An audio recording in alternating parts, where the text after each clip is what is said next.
Sa halip na huli ng isda, iligal na droga ang bitbit ng dalawang mangingisda na nasabat sa isang matagumpay na anti-illegal drug operation sa Dawis, Bohol. Tinatayang halos 14 na milyong halaga ng hinihinalang shabu ang nasamsam mula sa kanila. A 9165 o Comprehensive Dangerous Drugs Act of 2002 ang kakaharapin ng dalawang naarestong suspect habang patuloy ang investigasyon upang tukuyin kung may mas malawak pang grupo ang kinilang kinabibilangan. Yan ang balitang hatid ni Patrolwoman Annalyn Canoon.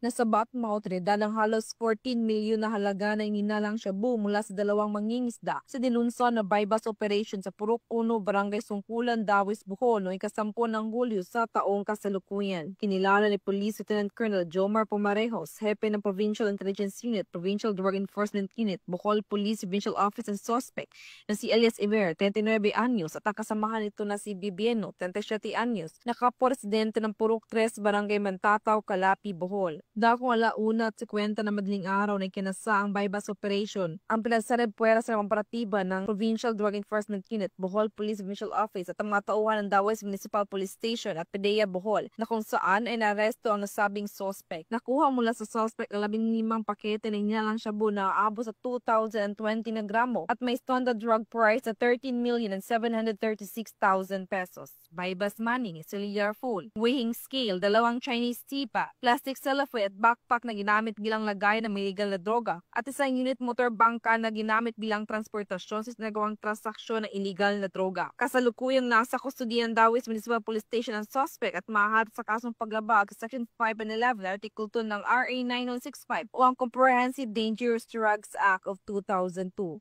Ang operasyon pong ito ay isang klaro na ebidensya ng ating kapulisan sa lalawigan ng Bohol sa pamumuno ni Police Colonel Arnel Banson, ang ating Provincial Director, ay seryoso po sa ating kampanya kontra illegal droga.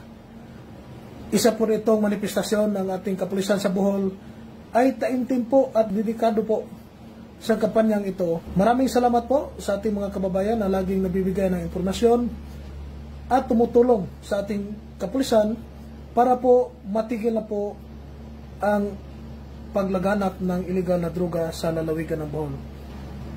Sa muli po, tayo ay nanawagan sa ating mga kababayan na kung may impormasyon kayo sa mga tao o grupo na involved po sa illegal drugs o shabu o mga drug personality sa inyong lokalidad, huwag po mag-atubiling magsumbong sa pinakamalapit na police station.